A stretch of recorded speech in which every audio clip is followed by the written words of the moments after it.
Hello friends, and welcome back to the channel for war number 10 of season 46, and today we have a very tough matchup against Salty, one of the best alliances in the game. Don't think I've ever beaten them as a member of SSX. Team today looking a little different than normal. Hulkling, Sandman, and Toad rounding off the squad. Very unique looking team for this tactic anyways. So we're going to be starting off today on Path 7. We have a rank 3 Mantis here that we're going to be taking with Toad. My Toad, by the way, still rank 4. So we are at a pretty big disadvantage here. You notice that Mantis has the physical resistance stat focus instead of Pierce, which I was happy to see because the physical resistance isn't going to affect us in this fight, and we'll be taking a lot less chip damage without Pierce in play. I also started off the fight with a combat regen boost. That's pretty much standard fare whenever I fight a Mantis with anybody in war. And that's because while any regen effect is active, it turns off her Tranquilize effect, which means that when she throws a special and triggers that special burst lockdown node, she is unable to tranquilize the debuffs, and then she doesn't activate the damage reflection here. So she did sneak one through there, so we did take some damage back, which is unfortunate. Toad's special 1 activates the secretion, which activates more regen for himself. So as long as you're doing a good job spamming those special 1s, keeping that regen active, you're not going to be able to take a lot of damage from the damage reflection.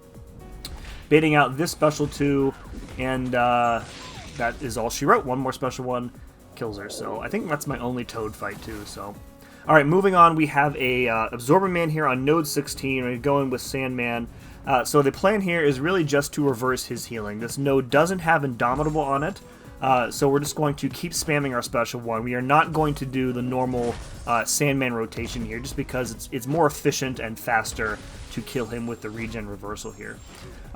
So we do not want to push him to his special 2 under any circumstances, because if he gets refined into the magma form, hitting into him is going to incinerate us, and we don't have incinerate immunity, so we cannot afford to give him too much power here. So I'm keeping like a careful eye on his power meter.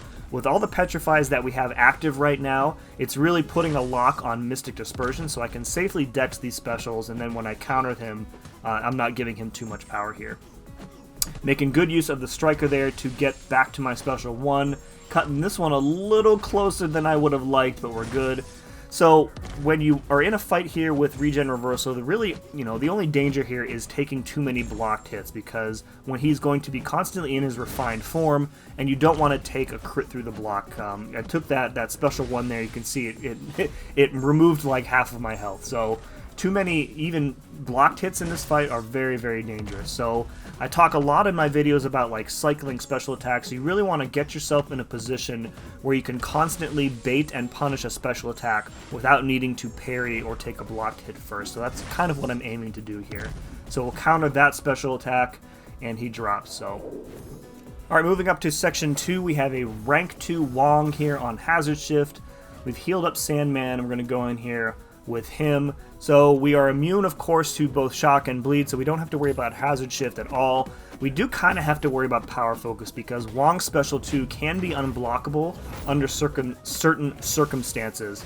So we really want to try to avoid pushing him there as much as possible. Of course, I say that and immediately show myself doing pushing him to the Special 2.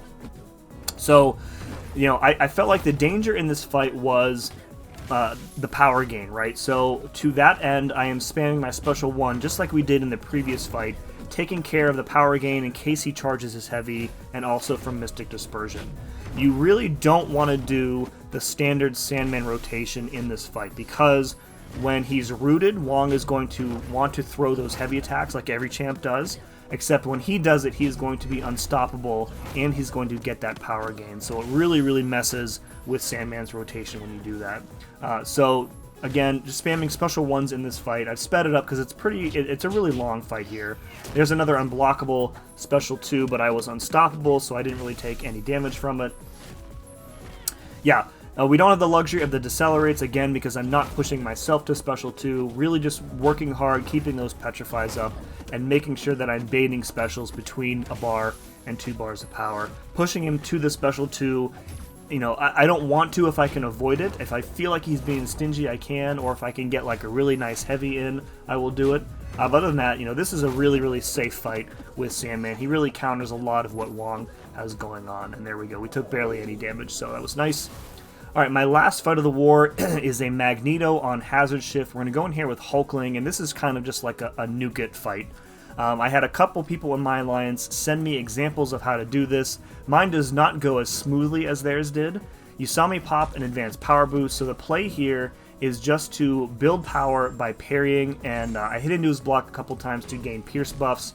And then once we slip back into the shock phase, we're at 2 bars of power now, then we can wait until he blocks and do our normal Hulkling rotation here.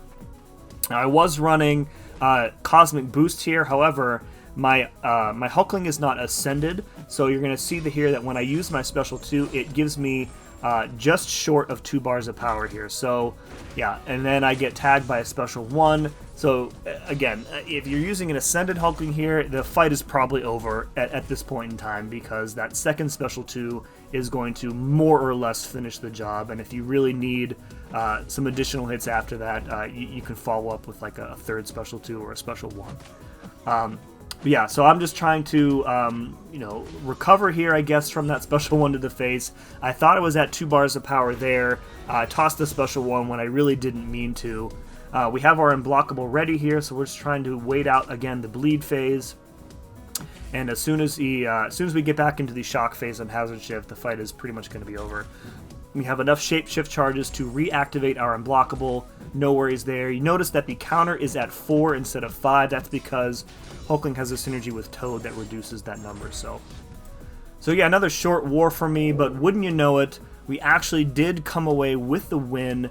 And a huge shout out to Salty. Much respect to them. They played very well, and this was a very close war. I think the past few seasons they've been close too. Last season I think we lost on time, and this season we won.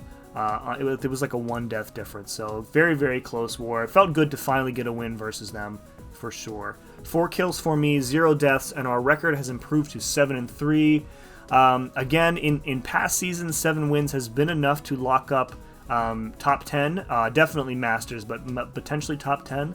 But this season is kind of like a lot different, with a lot of attack bonuses being left off the table, so I really don't know how things are going to shape up in the last 2. We are in War 11 right now as I'm recording this, and we are in a matchup with SGA, who is a podium alliance this season. Very, very difficult matchup, so if we can manage to beat SGA and maybe pull out a win in our last war, there is maybe a small chance that we could land on podium, but I'm really happy with top 10 if that's where we finish, especially in this season where it's been extremely difficult for everybody. So folks, look forward to the final 2 war videos of the season, and of course the rewards and review video that I do every season. If you enjoyed this, please let me know by hitting that like button, and as always, thank you very much for watching. We'll see you again next time.